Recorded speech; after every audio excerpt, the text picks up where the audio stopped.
चलो बनाते हैं इस क्वेश्चन को।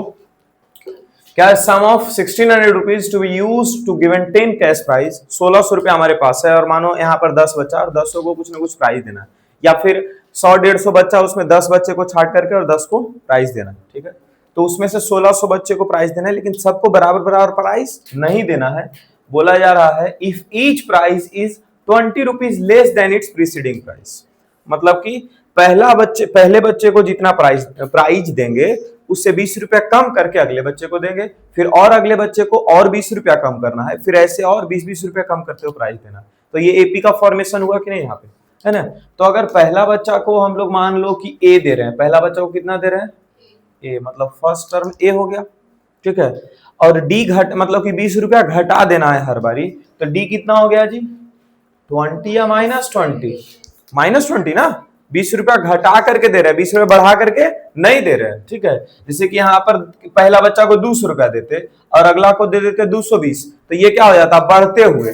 लेकिन अगर पहला बच्चा को 200 रुपया दे रहे हैं तो अगला बच्चा को कितना दे रहे हैं, 180। देखो ना, बोल रहा है less than its preceding price. Preceding मतलब पिछला प्राइस से अगला प्राइस 20 रुपया कम होगा। ठीक है, और हर प्राइस का वैल्यू पूछ रहा है। अच्छा, टोटल वैल्यू हमारे पास है ना सम का, कितना 1600, यानी कि एसएन कितना दिया हुआ है 1600। एसएन कितना दिया यहाँ पे 1600, और डी का वैल्यू कितना है, डी तो आ गया था। एन का वैल्यू मतलब टोटल कितने लोगों में बांटना था, ये 10 लोगों में 10 का प्राइस था तो 10 आ गया। इसके बाद जानते हो कुछ नहीं है, बस फॉर्मूला अगर लगा लो और लीनियर इक्वेशन आता है सॉल्व करने, बन गया।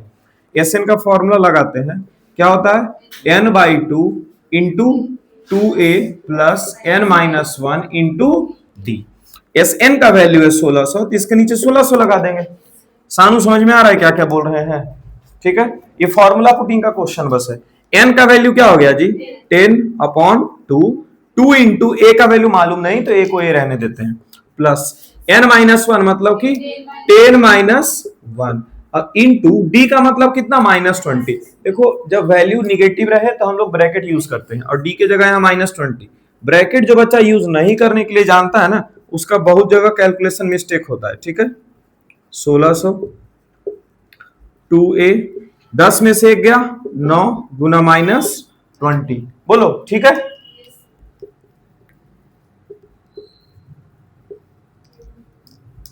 पांच दूनी 10a और 9 दूनी 18, 180 माइनस में 180 बचे, 18 बचे 90, मतलब कि -900। -900 इधर आएगा तो +900, 16 2500 बराबर 10a।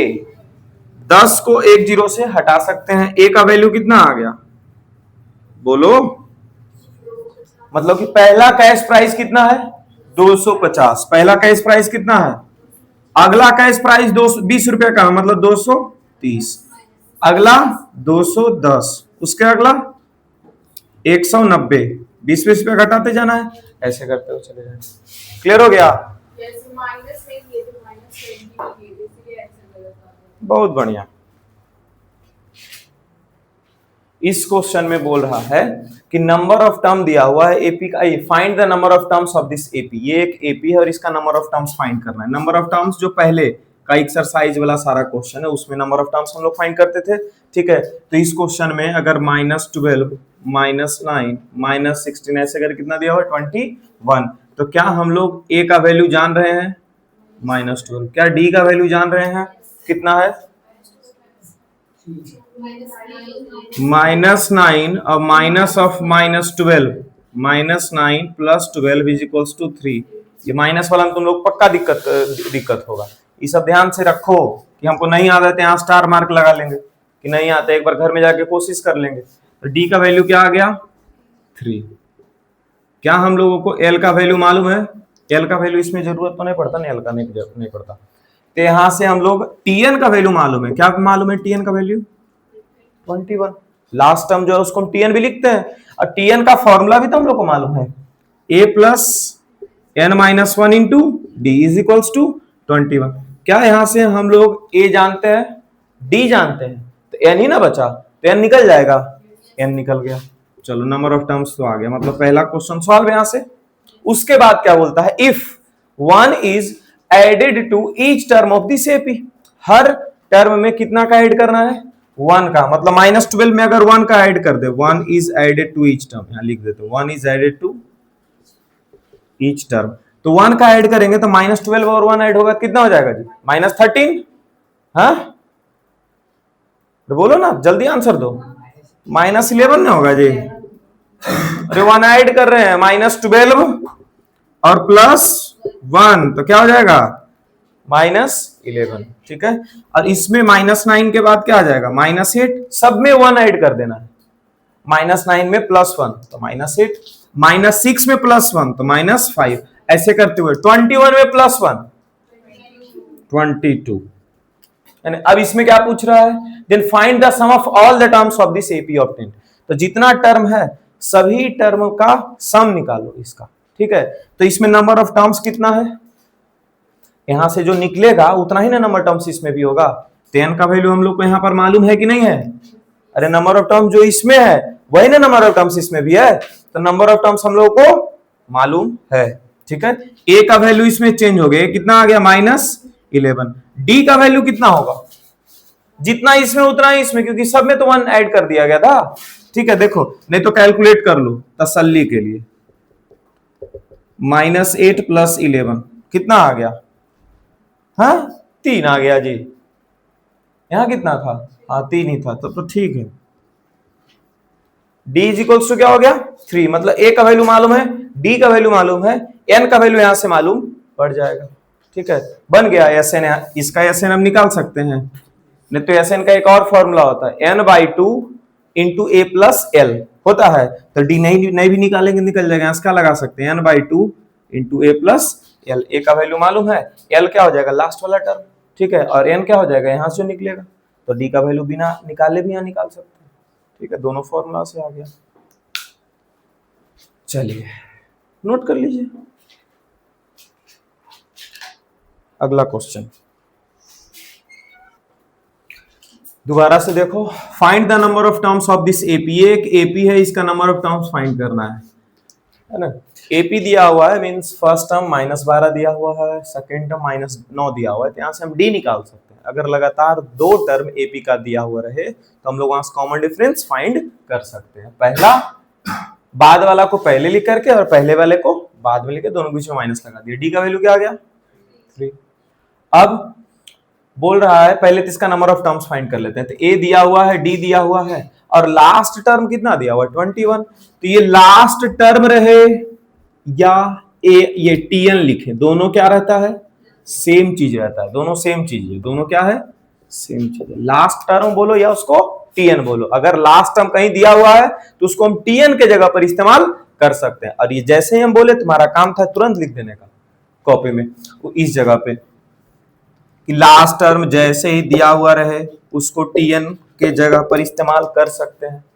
ठीक है, ये तो बोलेंगे और फिर भूल ही जाओगे अगला बार जब बनाने लग जाओगे तो। तो यहां से हम टीएन का वैल्यू लिख दिए कितना, 21, क्योंकि 21 दिया हुआ था। अब टीएन के जगह पर क्या लिख दिए, फॉर्मूला उसका a + n - 1 × d, a के जगह n का तो वैल्यू मालूम नहीं लेकिन d का वैल्यू मालूम है, लगा देंगे, लीनियर इक्वेशन सॉल्व करेंगे, n आ जाएगा, आएगा यहां तक। चलिए अब यहाँ पे एक और क्वेश्चन है इसी में एडेड, कि 1 is added to each term of this AP, अगर इस एपी में 1 ऐड कर दिया जाए, सभी टर्म्स में 1 ऐड कर दिया जाए, तो find the sum of all the terms AP obtained, जो एपी अब निकलेगा, ठीक है, उसका समेशन चाहिए। तो सब टर्म में 1 ऐड करते हैं, तो -12 में 1 ऐड करेंगे तो -11, -9 में 1 ऐड करेंगे -8, ऐसे बढ़ते बढ़ते कहां चले गए, 21 में 1 ऐड कर देंगे तो कितना आ जाएगा, 22। अब यहां से पूछ रहा था सम ऑफ ऑल द टर्म्स, क्या पूछ रहा था, सम ऑफ ऑल द टर्म्स, तो यहाँ पर वो भी पहले भी जो बताया सही था, गलत नहीं है, ऐसा नहीं सोचना। ए का वैल्यू क्या है, -11, अच्छा एल लास्ट टर्म का वैल्यू कितना दिया हुआ है जी, 22, और एन का वैल्यू मालूम है हम लोग, यहीं से एन का जो भी वैल्यू रहेगा उसको हम यहाँ पर रख देंगे। ठीक है, अब हम लोग के पास फॉर्मूला है एस एन का, एस एन जो भी आया उसी को लिखेंगे। एस एन का क्या फॉर्मूला है, n/2 × a + l, जब लास्ट टर्म दिया रहता है तो हम शॉर्टकट वाला फॉर्मूला इस्तेमाल कर सकते हैं। n का वैल्यू हम लोग को मालूम ही रहेगा, यहां से a का वैल्यू तुम्हारा -11 है, l का वैल्यू 22 है। सॉल्व हो गया। चलो इस क्वेश्चन पे आते हैं। nth टर्म दिया हुआ है एपी का, nth टर्म मतलब T1 T2 T3 T4 सब यहीं से निकलेगा। जैसे फॉर्मूला पढ़ते हो ना a plus n minus 1 into D, तो उस फॉर्मूला के जगह पर ऐसा एक क्वेश्चन दे दिया कि ये nth टर्म है, मतलब यहां पर इसको ऐसे लिख सकते हैं, फर्स्ट टर्म बराबर, यहां देखो क्या दिया हुआ nth टर्म जी, -4n प्लस 15। हेलो, यहां nth टर्म किधर लिखा हुआ है, यहां क्या लिखा हुआ है nth टर्म। nth टर्म मतलब पहला टर्म हो सकता है, दूसरा टर्म भी हो सकता है, तीसरा टर्म भी, और वो डिपेंड किस पे कर रहा होगा, n पे। किस पे कर रहा होगा, n पे। जब फर्स्ट टर्म के बारे में बात करेंगे तो n के जगह पर 1 लगा दो, जब सेकंड टर्म के बारे में बात करेंगे तो n के जगह 2 लगा दो, जब थर्ड टर्म के बारे में बात करेंगे तो n के जगह 3 लगा दो। ऐसे कर करके हम लोग टर्म्स निकाल सकते हैं। तो पहला टर्म आ जाएगा, दूसरा टर्म आ जाएगा, तीसरा टर्म आ जाएगा, वहां से हम लोग कॉमन डिफरेंस निकाल सकते हैं। हेलो, वहां से हम लोग क्या निकाल सकते हैं, कॉमन डिफरेंस। फर्स्ट 20 टर्म्स का फिर वैल्यू पूछ रहा है, मतलब S20 मतलब n का वैल्यू 20 दे दिया, वहां से निकल सकता है। अच्छा हाँ, ये भी 20th टर्म का वैल्यू तक पूछ रहा है, तो S20 निकाल सकते हैं वहां से। ठीक है, तो फर्स्ट टर्म कितना आ जाएगा, फर्स्ट टर्म कितना आ जाएगा, -4 इंटू एन के जगह पर 1, एन के जगह पर यहाँ 1 लगा देते हैं, ऐसे लिख देते हैं, एन की जगह 1, और प्लस 15, क्या हो गया, -4 प्लस 15 कितना आ गया, 11। अरे फर्स्ट टर्म का वैल्यू कितना आ गया जी, 11 आ गया। ठीक है, चलो यहां से लिखते हैं सेकेंड टर्म, -4 इंटू 2, एन की जगह क्या लगा देंगे यहाँ पे 2, और प्लस 15, 4 दूनी 8 प्लस 15 क्या आ गया 7। हम देखो क्वेश्चन फिल करवाना चाह रहे हैं, वैसे बना देंगे, पता चलेगा क्या हो गया जी। एन के जगह पर क्या लगा देंगे जी 3, यहां क्या आ गया थर्ड टर्म, -4 इंटू 3 प्लस 15 क्या हो जाएगा, -4 तिया 12 प्लस 15 कितना वैल्यू है थर्ड टर्म का, अरे बोलो 3, थर्ड टर्म कितना आ गया 3। क्या यहां से फर्स्ट टर्म मतलब ए ही होता है, फर्स्ट टर्म क्या होता है ए, यहां से हम लोग डी निकाल सकते हैं, डी का वैल्यू क्या आ जाएगा सेकेंड टर्म और माइनस फर्स्ट टर्म कितना आ जाएगा -4 ब्रैकेट में। हमको क्या, हमसे क्या पूछा जा रहा है, find the sum of first 20 term, शुरुआत का 20 टर्म्स, मतलब एन क्या दे दिया 20। समझ में आ रहा है एन के जगह पर कैसे, अब सम निकालना है शुरुआत के 20 टर्म्स, मतलब क्या निकालना है S20। S20 का फॉर्मूला क्या हो जाएगा 20/2 इंटू ए, अरे लिख देते हैं SN बराबर n/2 into 2a plus into D. चलो 20/2 लिख दिए, 2a मतलब 2 इंटू ए के जगह पर 11 प्लस n के जगह पर क्या आ जाएगा 20 -1 इंटू डी के जगह पर डी के जगह -4। सॉल्व कर लेंगे यहां से। चलिए दूसरा तरीका भी इसका है, हमसे क्या पूछा जा रहा है शुरुआत का 20 टर्म, क्या पूछा जा रहा है शुरुआत का 20 टर्म, तो क्या S20 का फॉर्मूला ऐसे भी लिख सकते हैं n/2 into A plus L.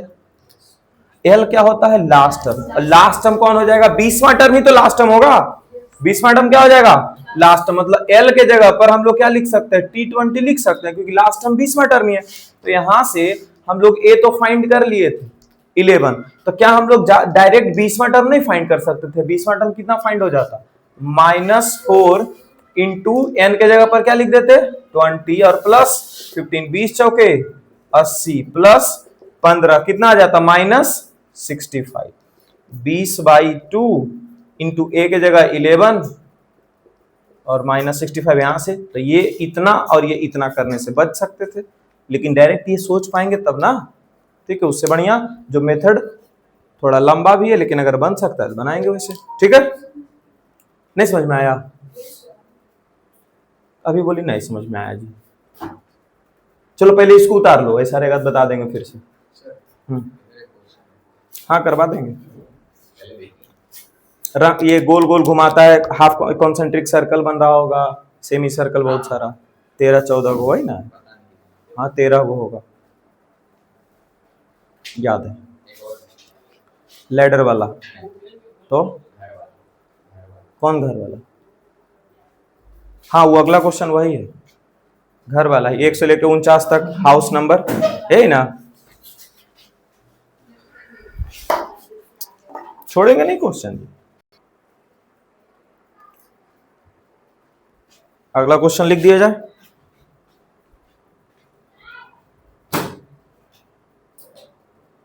इसके बाद 2 क्वेश्चन तो अभी और इस पीडीएफ में है, ठीक है। सबसे पहले इसको सॉल्व कर लेते हैं। बना तुम लोगों से कि नहीं बना? अच्छा क्या बोल रहा है? So that sum of all the terms of this AP is equal to इतना। एपी का सभी टर्म्स का सम जोड़ेंगे तो इतना आ जाएगा। फर्स्ट टर्म कितना दे दिया, ऐसे लिख लेते हैं साइड में। फर्स्ट टर्म कितना दे दिया? ए। सेकेंड टर्म कितना है? बी। और लास्ट टर्म कितना है? लास्ट टर्म है सी। फर्स्ट टर्म ए दे दिया, बहुत बढ़िया। अच्छा सेकेंड टर्म भी दे दिया, तो क्या हम लोग कॉमन डिफरेंस निकाल सकते हैं? कितना हो जाएगा कॉमन डिफरेंस? सेकेंड टर्म मतलब बी और माइनस फर्स्ट टर्म मतलब ए। आ गया जी, है ना। हम लोगों को अगर sum of all the terms find करना है तो एक फॉर्मूला है छोटा सा हमारे पास, n/2 into A plus L. L मतलब होता है लास्ट टर्म, लास्ट टर्म सी दिया हुआ है ना, ए का ए दिया हुआ ये फर्स्ट टर्म। तो क्या हम लोग को एन का जरूरत पड़ने वाला है कि नहीं पड़ने वाला है? अगर एन का जरूरत पड़ने वाला है तो सबसे पहले एन निकालते हैं, और एन निकालने का एक ही फॉर्मूला है, टी एन बराबर A plus N minus 1 into D. तो टी एन का फॉर्मूला लगाया जाए। टी एन बराबर क्या लिख देंगे? A plus N minus 1 into D. क्या डी का वैल्यू बी माइनस ए है?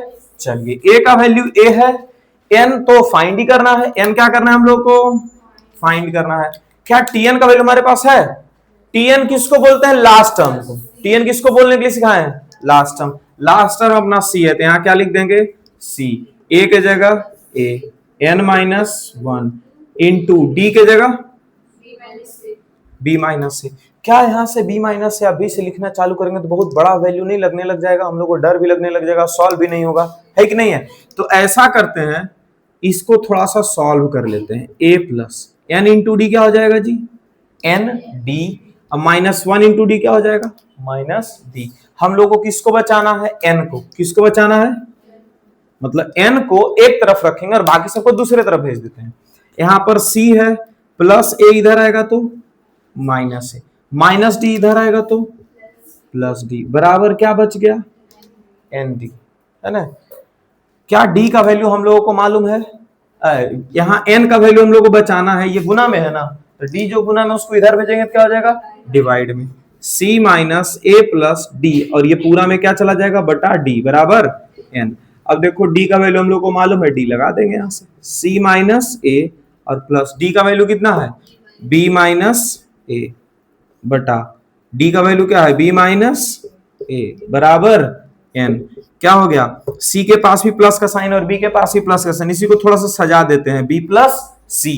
ए के पास माइनस और ए के पास माइनस, तो क्या दोनों ऐड हो जाएगा? ए और ए क्या हो जाएगा? 2a। यहां लिख देंगे, और माइनस पे दोनों है तो माइनस 2a। हाँ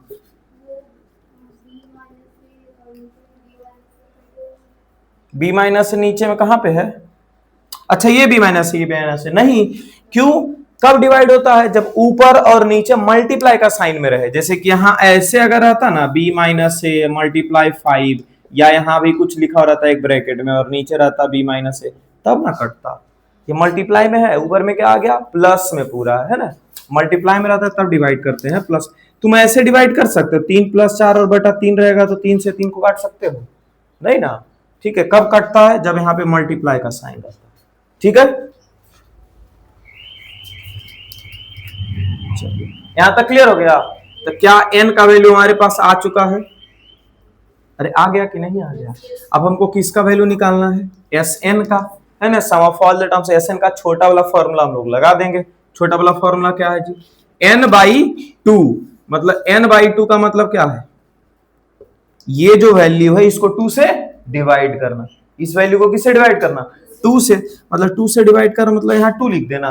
हेलो, 2 से, हाँ 2 से डिवाइड करना मतलब यहाँ पर 2 लिख देना। और अगर इधर 2 नीचे लिखे हैं तो इधर भी क्या लिख देंगे? 2 नीचे लिख देंगे, हो जाएगा। बस यही काम करने वाले। तो n/2 की जगह क्या हो जाएगा? देखो पहले n का वैल्यू लिख दो, क्या है? b plus C minus 2a/b-a, ये क्या किसका वैल्यू था, n का, और 2 से डिवाइड करना था, मतलब यहाँ पर 2 लगा दिए, डिवाइड हो गया, n/2 लिखा गया यहाँ पे, और into a plus L, a के जगह तो a ही है और l के जगह कौन है, c। आ गया आंसर, खत्म हो गया। अरे तो पूरा ही डिवाइड है जी, लो इसको ऐसे लिख देंगे, b plus C minus 2a into a plus, multiply में है ना ये दोनों ब्रैकेट, तो इसको तो पूरा लिख ही सकते हैं। अरे 3/4 और गुना 5 रहे, या फिर 3 गुना 5/4 रहे, दोनों एक ही चीज है ना, बस। चलिए हो गया प्रूफ। अगला क्वेश्चन के बारे में सोचेंगे।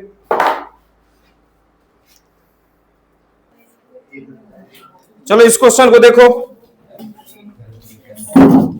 इस क्वेश्चन को देखते हैं क्या लिखता है। हेलो, इधर देखो, the house in a row are numbered consecutively from 1 to 49। एक हाउस जो है ना, 1 से लेकर के 49 तक ऐसे नंबरिंग कर दिया गया लगातार, ठीक है। अब बोल रहा है देयर एग्जिस्ट हाउस एक्स, मतलब हाउस नंबर कोई एक्स होगा, ठीक है, such that sum of the houses preceding the house number x, मतलब कि यहां से हाउस नंबर पहले 1 है, फिर दूसरा हाउस है, तीसरा है, चौथा है, पांचवा, ऐसे करते करते करते करते कोई, ऐसे करते करते मानो कहां तक है, 49 तक। अब बोल रहा है ना बीच में कोई नंबर है, बीच में कोई नंबर क्या है, एक्स, और ये एक्स इस तरह से है ना कि sum of the houses preceding the house number x, मतलब एक्स हाउस नंबर से पहले तक जितना हाउस है इसका सम कर लो, will be equals to the sum of the house number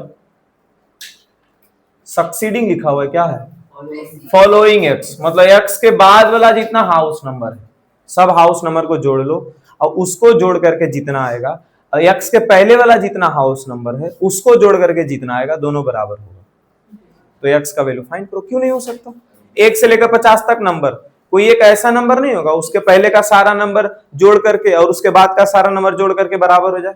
1 से 34 जोड़ो और 36 से 50 जोड़ो, सबसे बराबर बराबर आएगा दोनों तरफ, 35 आएगा एक्स का आंसर।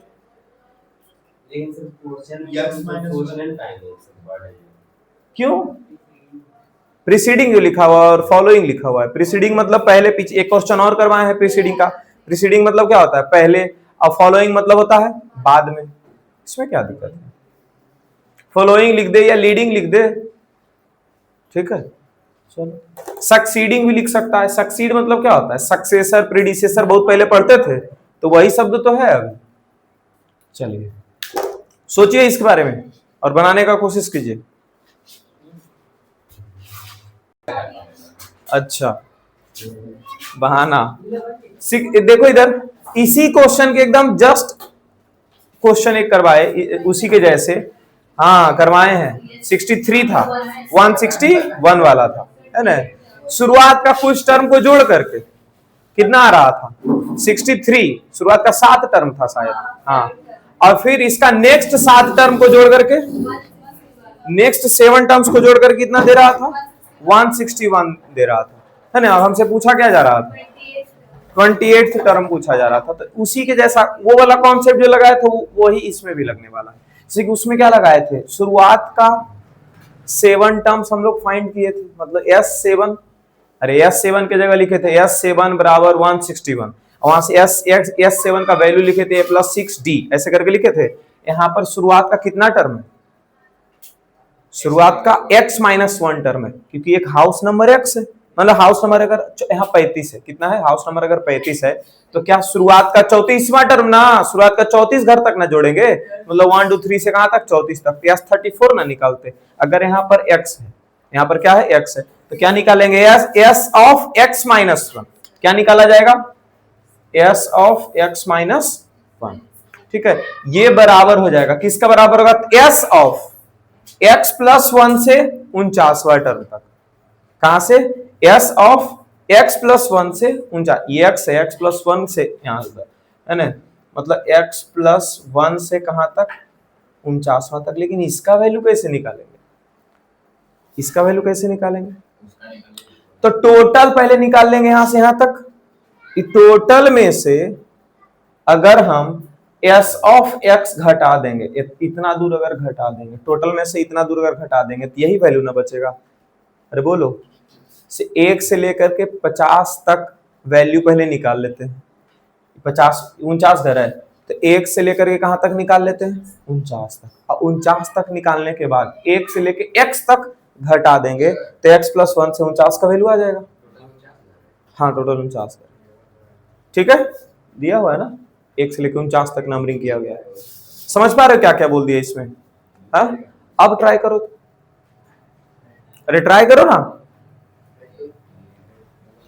पहले क्या निकालेंगे, s ऑफ x - 1, फिर क्या निकालेंगे s 49, फिर क्या निकालेंगे s ऑफ x, फिर क्या निकालेंगे s of x। s of x में s ऑफ 49 में मतलब शुरुआत का पूरा 49 वैल्यू तक जो जोड़ करके आएगा उसको यहां तक का वैल्यू घटा देंगे तो यहां से यहां तक का वैल्यू आ जाएगा, जो कि किसका होगा, x + 1 से 49 तक। और x - 1 तक का वैल्यू अगर जोड़ करके रखते रहेंगे तो इसका आ जाएगा, दोनों को बराबर करेंगे कुछ इक्वेशन बनेगा। चलो जल्दी करो, अभी तक किधर देख रही है? नहीं, तुम लोग अपना बनाओ, ढक के बनाएंगे।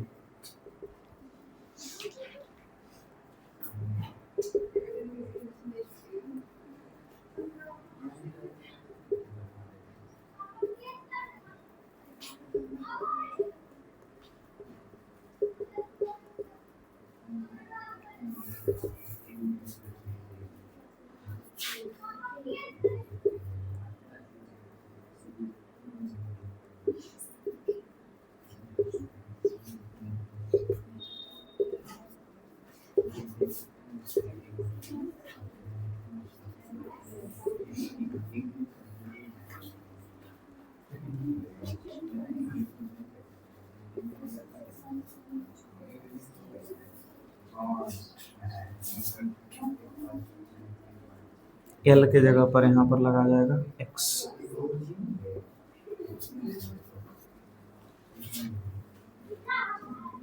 s 49 n/2 into a plus l, l है 49,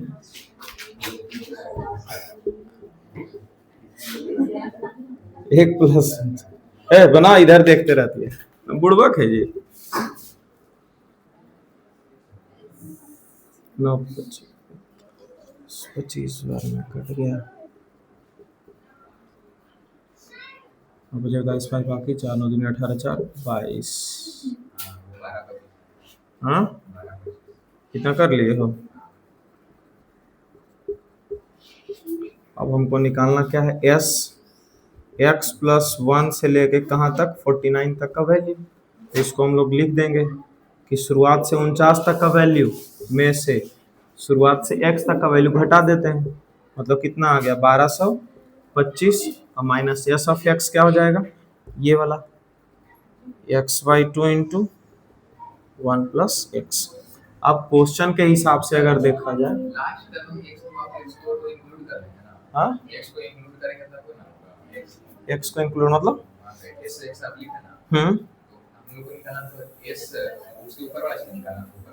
ये जैसे कि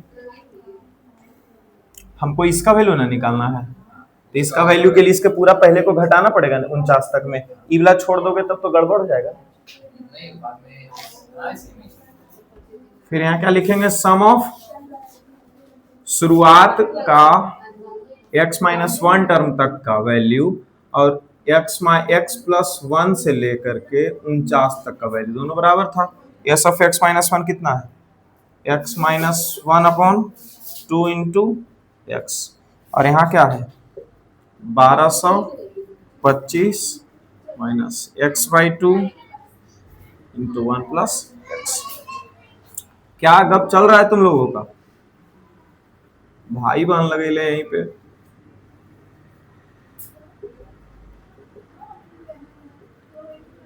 बारह सौ 25 गुना 2 हो जाएगा 2500 minus x square upon 2, x square minus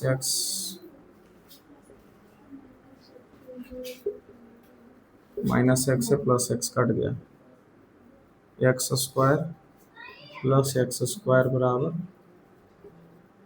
2x square बराबर 2500। 1225 कट गया फिर से, क्या हुआ?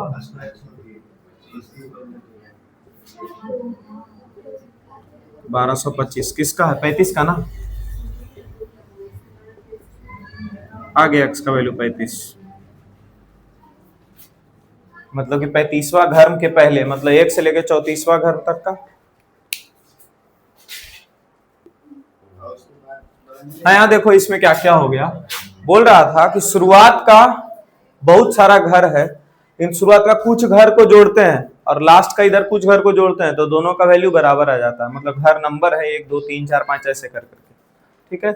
बीच में कोई घर है x, उसके पहले का जितना घर है सबको जोड़ दिया जाए और उसके बाद का जितना घर है उसको जोड़ दिया, दोनों आ जाएगा बराबर। तो हम लोग सोचे कि अच्छा शुरुआत का जो इतना घर है इसको जोड़ लेते हैं, मतलब कि क्या कर लेते हैं 1 से लेकर के कहां तक x-1 तक ऐड कर लेते हैं। मतलब कि अगर तुमको बोल दिया था कि 1 को 2 को 3 को ऐसे करते हुए तुमको मानो 20 तक ऐड कर लेना है, कहां तक ऐड कर लेना है 20 तक। तो क्या तुम लोग नहीं समझ रहे हो कि 1 है 2 है 3 है, इसका क्या मतलब है कि टोटल टर्म कितना हो गया यहाँ से यहाँ तक 20, टोटल कितना हो गया। तो वैसे लेके 1 2 3 अगर x-1 तक गए तो टोटल टर्म कितना हो गया x-1। तो यहाँ से हम लोग को जोड़ने के लिए बोलता तो s20 लिखते, तो वैसे ही यहाँ से यहाँ तक अगर जोड़ने के लिए बोला गया तो s ऑफ x-1 लिखेंगे, मतलब n के जगह पर क्या आ गया x-1। और अगर n के जगह पर x-1 आया तो n के जगह x-1 दे दिए, a के जगह 1 और l के जगह x-1 ही आ जाएगा। क्यों? क्योंकि नंबर ऑफ टर्म, ये लास्ट टर्म तो वही है ना x-1, उसके बाद s ऑफ x-1 का एक फॉर्मूला निकाल दिया। यहां तक तो सीधा सीधा गया। इसके बाद फिर हमको पता करना था यहां से लेकर के यहां तक का सम, x+1 से लेकर के n तक का। तो डायरेक्टली इसका सम हम लोग नहीं निकाल सकते थे, निकाल भी सकते हैं यहां से, जानते हो कैसे? कैसे? s फर्स्ट टर्म इसको x+1 मान लो, ठीक है, और लास्ट टर्म कितना हो जाएगा 49, लेकिन n नहीं मालूम रहेगा ना इसमें कि कितना घर इसके बीच में है, वो मालूम हम लोग को नहीं पड़ेगा, तो डायरेक्ट नहीं निकाल सकते। इसलिए क्या किए, टोटल जितना घर था 1 से लेकर के 49 तक उसका सम निकाल लिए, और टोटल घर में से हमको यहां से यहां तक ना चाहिए, तो टोटल घर में से हम यहां तक का वैल्यू निकाल लिए। तो टोटल घर में से अगर ये वाला वैल्यू हटा देंगे, मतलब घटा देंगे, तो क्या इसका वैल्यू आ जाएगा। इसका मतलब क्या हो गया कि हम लोग S49 मतलब यहां से लेकर के यहां तक निकाल लेते हैं। देखो S49 कितना आ गया 1225, मतलब कि 1 से लेकर के अगर 49 तक का सभी वैल्यू को जोड़ देंगे तो 1225 आएगा। और इसमें से हमको किसका वैल्यू घटाना है, S ऑफ x का। किसका? S ऑफ x का, मतलब शुरू से लेकर के x नंबर घर तक, x-1 तक नहीं, x तक, है ना, तब ना इधर का वैल्यू निकलेगा। तो s ऑफ x निकालिए, फिर से Sn का फॉर्मूला लिखिए n/2 × a plus l। n के जगह इस बार कौन आ जाएगा x, वैल्यू पुटिंग, है ना, a के जगह 1 और l लास्ट टर्म इस बार कौन हो जाएगा ये x लास्ट, ठीक है। अब हम लोग को वैल्यू कहां से कहां तक निकालना था जी, s ऑफ x+1 से लेकर के 49 तक। इसीलिए हम लोग क्या किए, S49 मतलब शुरू से लेकर के आखिरी तक में से माइनस कर दिए, शुरू से लेकर के हाउस नंबर x तक। तो ये वैल्यू ऐसा कुछ आ गया, इसको सॉल्व नहीं करना, इसको यहाँ पे छोड़ देना, ठीक है। अब जैसा क्वेश्चन बोल रहा था कि जो इस x के पहले जितना घर है वो बराबर होगा x के बाद जितना घर है उसके। तो x के पहले कितना घर था, तो s ऑफ x-1 ये वाला वैल्यू, s ऑफ x-1 ये वाला वैल्यू लिख दिए।